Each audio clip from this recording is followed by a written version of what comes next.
I'm Martha, a 28-year-old massage therapist at a local hospital. My days usually involved routine treatments until Mrs. Rossi, a feisty retired woman with osteochondrosis, became my regular patient. She had a knack for prying into personal matters, which I usually navigated with a mix of professionalism and humor. One afternoon, as I was working on her stiff shoulders, Mrs. Rossi's voice cut through the room's tranquility. "Martha, dear, you have such magical hands. Tell me, what does a job like this pay?" I smiled, continuing my motions. "It's around $4,000 a month, Mrs. Rossi." She clucked her tongue in a mix of surprise and disappointment.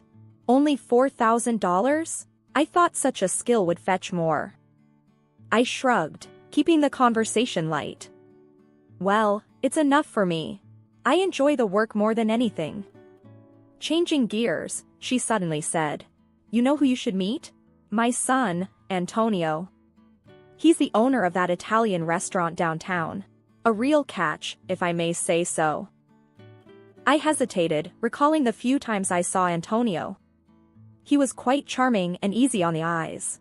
"I don't know, Mrs. Rossi. I'm quite busy with work."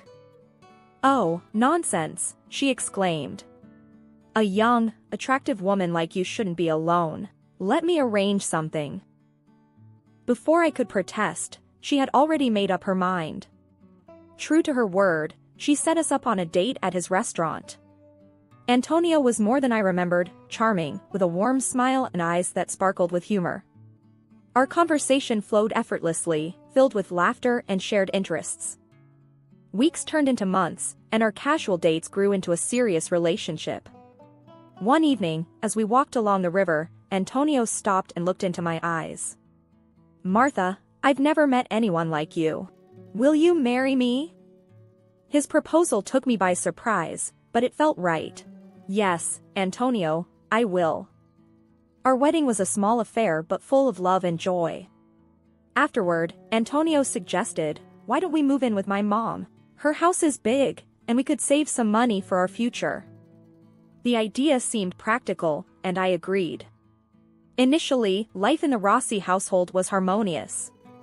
I helped with chores, and we both contributed to the family expenses. Little did I know that this new chapter of my life would soon take a challenging turn. Living in the Rossi household started off as an agreeable arrangement, but a few months into our marriage, I began to notice a shift in responsibilities. It was gradual at first, but soon, the burden of household chores fell almost entirely on my shoulders. One weary evening, after spending the whole day relieving tense muscles and soothing aching joints at the hospital, I came home to a scene of chaos, dirty dishes piled high, laundry scattered, and the living room looking like it had been hit by a small tornado. Exhausted, I found Antonio sprawled on the sofa, engrossed in a football game. "Antonio, the house is a mess. Can you help me clean up?" I asked, trying to hide my frustration. He glanced around, seemingly oblivious. "Oh, it's not that bad, Martha. I had a rough day at the restaurant, lots of issues to deal with." I started picking up, feeling the day's fatigue weigh me down. "But you've been home for a while now, and I've just got back. It's only fair we both contribute." He let out a noncommittal grunt, eyes glued to the screen. "You're better at this stuff than I am. I'd just get in the way." This pattern continued, growing more defined with each passing day. I found myself doing all the cooking, cleaning, and managing the home, while Antonio's contributions became increasingly scarce. A few days later, I decided to have a serious talk with him. After dinner, which I had prepared, I broached the topic. "Antonio, we need to discuss the housework. It's becoming overwhelming for me to handle everything alone." He looked up from his phone, seemingly annoyed. "What's there to discuss, Martha? You're great at managing the house. I'm busy with the restaurant." His dismissive attitude stung. "But we're a team, Antonio. It's not just about being good at something. We should share these responsibilities." He sighed, a flicker of irritation crossing his face. "Look, I'll try to help out more, but you know my work is demanding. I'm running a whole business, not just giving massages." I bit back a sharp retort, feeling belittled and misunderstood. It's not about comparing jobs, Antonio. It's about supporting each other. As the days turned into weeks, the situation didn't improve. Antonio's promises to help more around the house remained unfulfilled. I found myself spending my few free hours doing household chores, feeling more like a housekeeper than his wife. One evening, as I collapsed on the couch after a long day, the reality of my situation hit me hard. The balance in our marriage had shifted dangerously, leaving me drained and undervalued. I realized that something needed to change, but I wasn't sure how to make Antonio see it too. The day Luca and his family moved in marked the beginning of an entirely new, exhausting chapter in our lives. Antonio broke the news to me nonchalantly, as if it was a minor change. "Martha, Luca lost his job. They can't pay rent, so they'll stay with us for a while," he explained, while I was setting the table for dinner. I stopped in my tracks, the plates in my hands feeling heavier. "For how long, Antonio? Our house isn't that big, and I'm already stretched thin." He shrugged, not meeting my eyes. "Just for a bit, until Luca finds a new job. It's family, Martha. We can't turn them away." Their arrival turned our already bustling household upside down. Anna, Luca's wife, seemed more interested in her social media than in managing her children or helping around the house. Their 3 kids, aged between 3 and 8, were little bundles of chaotic energy, leaving a trail of mess wherever they went. One afternoon, after stepping on a toy car for the umpteenth time, I approached Anna, who was scrolling through her phone. "Anna, could you please keep an eye on the kids? The house is turning into a war zone." She looked up, annoyance flickering in her eyes. "Martha, I'm busy with my own stuff. You don't have kids, you wouldn't understand." "But Anna, the mess and noise are overwhelming. I work too, and it's becoming impossible to manage," I said, trying to keep my voice steady. She scoffed. "Well, I guess you just need to get better at multitasking, then." I walked away, feeling a mixture of anger and helplessness. When I brought it up with Antonio, hoping for some support, his response was disheartening. "Babe, they're family. We need to be there for them," he said, not looking up from the TV. "But what about us, our home? It's turning into chaos," I protested. He waved his hand dismissively. "It's not permanent. Besides, you handle things so well, Martha. You're great at this." Weeks turned into months with no sign of improvement. Luca spent his days on the computer, claiming to be job hunting, while the kids ran around unchecked. Anna rarely lifted a finger to help, leaving me to deal with the aftermath of their daily tornado. I started to dread coming home. My once peaceful haven was now a source of endless stress. Each day, I walked into a house that no longer felt like mine, catering to a family that barely acknowledged my exhaustion. The burden of cooking, cleaning, and maintaining order fell entirely on me. Despite my pleas for help or even just a little consideration, I was met with the same responses. "You're so good at this, Martha," or "it's just for a little longer." I lay awake at night, wondering how a situation meant to be temporary had become my new, overwhelming reality. I felt trapped, undervalued, and utterly alone in a house full of people. The funny thing is that I invested my entire salary in their family every month, all of $4,000. And they took it for granted. The tension in the house had been building like a pressure cooker, and it finally exploded one hectic evening. I came home to the usual chaos and mess, utterly exhausted from my workday. The sight of the unkempt house was the last straw. "Antonio!" I yelled, finding him lounging on the couch with a beer in hand. "This house is a disaster. I'm busting my back at work and I come home to this mess every day." Antonio looked up, irritation flashing in his eyes. "Oh, cut the drama, Martha. It's just a bit messy. You're acting like it's the end of the world." I couldn't contain my frustration. "A bit messy? Look around.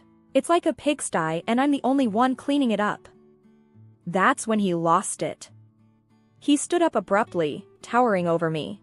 "Lazy? You call this lazy? I work my ass off at the restaurant while you just rub people's backs. And now you whine about a few dishes." His harsh words felt like a slap in the face. "That's not fair, Antonio. I'm not your maid.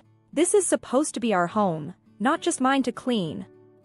Before I could say more, Mrs. Rossi chimed in, her voice dripping with disdain. "Oh, please, Martha. You're just a freeloader here, living in my house, using our things. And you have the nerve to complain." I was taken aback by her vicious tone. "A freeloader? Mrs. Rossi, I contribute to this house, I work hard too." She scoffed. "Work hard? Ha! A real woman takes care of her home and family. You're just sloppy and ungrateful." Their words echoed in my head, each one a stinging affirmation of how little they valued me. I stood there, shaking with a mix of anger, shock, and hurt. Antonio didn't let up. "You should be thankful, Martha. You have a roof over your head because of us. Maybe if you managed your time better, the house wouldn't be such a mess." I felt a surge of defiance. "I am not your servant, Antonio. I am your wife, and I deserve respect." But it was like talking to a brick wall. They had their minds set, seeing me as nothing more than an accessory to their home. Lying in bed that night, I realized that this wasn't a home, it was a prison.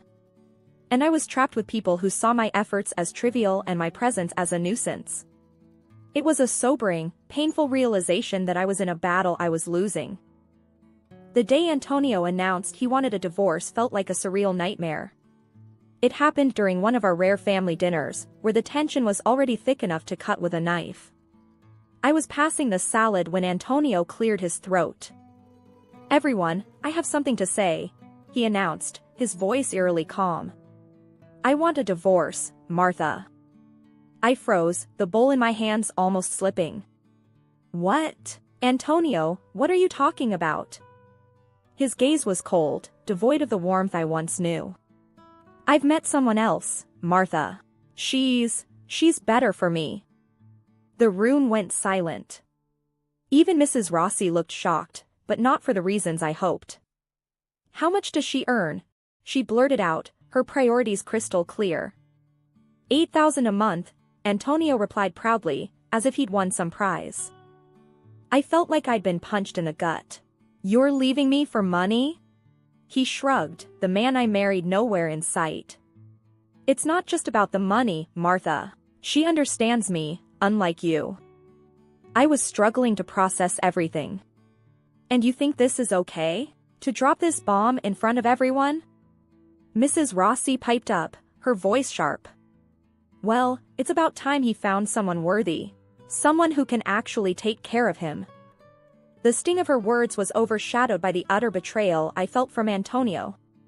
He slid the divorce papers across the table. "Just sign these, Martha. Let's end this amicably." My hands trembled as I took the pen. I felt numb, the reality of the situation sinking in. Amicably? After everything I've done for this family? Antonio's expression was cold, detached. "It's for the best, Martha. You'll see." With a heavy heart and a sense of unreal detachment, I signed the papers. The room remained silent, the only sound being the scratching of the pen on paper. As I stood up, the weight of the situation finally hit me. "I hope she's worth it, Antonio. I really do," I said, my voice laced with a relief I couldn't hide. I packed my things that night, the silence of the house echoing the hollowness I felt inside. Antonio and his family watched, their faces a mix of surprise and confusion at my calm demeanor. Little did they know, inside, I was even rejoicing at the thought of being free from this toxic environment. I closed the door behind me, leaving behind a life that was no longer mine. The night air felt crisp and refreshing, a stark contrast to the stifling atmosphere I had just escaped. As I walked away, I realized this was not an end, but a new beginning. Moving into my rented apartment was like stepping into a new world. I took all the furniture and fancy appliances I had bought, leaving behind nothing but empty spaces in Antonio's family home. It caused quite the uproar. I still remember the day Mrs. Rossi and Anna confronted me as I was loading the last of my things into the moving truck. "You can't just take all this stuff. It belongs in the house," Mrs. Rossi shouted, her face red with anger. I turned to face her, feeling a surge of defiance. Actually, I bought all of this with my own money. It's mine, and I'm taking it with me. Anna chimed in, her tone dripping with disdain. You're such a selfish brat, Martha. You think you can just walk away and take everything? I shrugged, not letting their words get to me. Call it what you want, but I'm done being your maid and your family's cash cow. I'm starting over. They were fuming as I drove away, but I felt an immense sense of relief, like I had shed a heavy burden. Settling into my new place, I reveled in the peace and quiet. It was small, but it was mine. The day I received the job offer from the prestigious medical center was the icing on the cake. The salary was nearly double what I was making before. I remember calling Sarah to share the news. Guess what? I got a job offer from that famous medical center. It's a big leap in my career, and the pay is amazing. Sarah's excitement mirrored mine. Martha, that's fantastic. You totally deserve this. You're going to kill it. The conversation was a stark contrast to the ones I had in Antonio's house. Here was a friend who believed in me and celebrated my achievements, not someone who saw me as just a means to an end. My first day at the new job was exhilarating. I was greeted with respect. Mr. Johnson, the center's director, welcomed me personally. Martha, we're thrilled to have you on board. Your expertise is going to be a great asset to our team, he said with a genuine smile. I couldn't help but beam with pride. Thank you, Mr. Johnson. I'm excited to be here and contribute to the center. Leaving the chaos of Antonio's family home and stepping into this new role was empowering. It felt like I had finally taken control of my life, steering it in the direction I wanted. The days of being undervalued and overburdened were behind me. Now, I was recognized for my worth, both professionally and personally. That night, as I sat in my quiet living room, sipping a cup of tea, I felt a profound sense of peace. The struggles and hardships had led me to this moment, and I was grateful for the journey. For the first time in a long while, I was genuinely excited about what the future held. It was a regular evening in my new life when I heard a forceful knock on my door. I opened it to find my ex-mother-in-law, Mrs. Rossi, standing there with an expression that reeked of desperation and frustration. What do you want, Mrs. Rossi? I asked, not hiding my annoyance. She barged in, her voice laced with urgency. Martha, you need to come back. Antonio's restaurant is tanking. We're drowning in debt. I couldn't help but snort. Come back? After the way you all treated me? You've got some nerve. She glared at me. You're part of this family. It's your responsibility to help us out. I crossed my arms, feeling a surge of defiance. My only responsibility is to myself. I'm not your family's ATM, Mrs. Rossi. She was seething. You ungrateful wench. You think you're too good for us now, huh? Sitting pretty in your fancy apartment? I shook my head, amused by her audacity. I'm not ungrateful. I'm just done being used. What happened to that woman Antonio left me for? Mrs. Rossi's face twisted in displeasure. That gold digger? She left him as soon as the money troubles started. Shows what she was really after. I burst into laughter, the irony too rich to ignore. Well, looks like karma really does come around. Her eyes narrowed. You think this is funny? We're struggling here, Martha. I leaned against the door frame, my resolve firm. Not my circus, not my monkeys anymore, Mrs. Rossi. I've moved on. You should too. She huffed, her anger palpable. You'll regret this, Martha. When you're all alone and miserable, you'll wish you'd helped. I smiled, the sense of freedom filling me with confidence. I doubt that. Goodbye, Mrs. Rossi. And don't come back. She stormed out, slamming the door behind her. As I locked it, I felt a wave of relief wash over me. That chapter of my life was closed for good. I was finally free from the toxic grasp of a family that never truly valued me. My life was my own now, and I intended to live it on my terms. Life after the divorce and the last encounter with Mrs. Rossi felt like a breath of fresh air. I was thriving in my new job and enjoying my newfound independence. One day, while enjoying a coffee break at the wellness center, my colleague Mike dropped by. "Hey, Martha, I heard about your run-in with the ex-mother-in-law. You okay?" Mike asked, concern in his eyes. I chuckled, shaking my head. "More than okay, Mike. It's like a bad sitcom, you know? I'm just glad it's over." Mike smiled. "You've got some guts, Martha. Most people wouldn't have handled it as well as you did." I sipped my coffee, feeling a sense of pride. "I guess I just reached my limit, Mike. No more drama for me." The conversation shifted to work, and as I talked with Mike, I realized how much my life had improved. I was no longer weighed down by the negativity and manipulation of my former family. Later that week, I caught up with Sarah over dinner. She had been my steadfast supporter through all the ups and downs. "You look great, Martha. Really, like a weight's been lifted off your shoulders," Sarah observed as we sat in a cozy restaurant. I smiled, feeling a surge of gratitude. "Thanks, Sarah. It's been a journey, but I'm finally at a place where I feel happy and in control." Sarah raised her glass. "To new beginnings and to a friend who's shown what strength really is." I clinked my glass with hers. "To new beginnings and to friends who stand by you through thick and thin." The evening was filled with laughter and positive conversations, a stark contrast to the tense and uncomfortable dinners at my former in-laws. As I lay in bed that night, I reflected on the changes in my life. I had faced adversity, but it had led to growth and new opportunities. I had learned my worth and vowed never to let anyone treat me as less than I deserved. The following morning, I received a text from Antonio. It was short and seemed filled with regret. "I'm sorry for everything, Martha. I hope you can find it in your heart to forgive me." I stared at the message for a long moment. Forgiving Antonio wasn't about absolving him of his mistakes, it was about freeing myself from any lingering bitterness. I typed a response, my heart light and free. "Antonio, I've moved on. I forgive you, but more for my peace than yours. Take care." Sending the text felt like closing a chapter. I was no longer bound by the past, and the future looked bright. I had come out of this ordeal stronger and more resilient.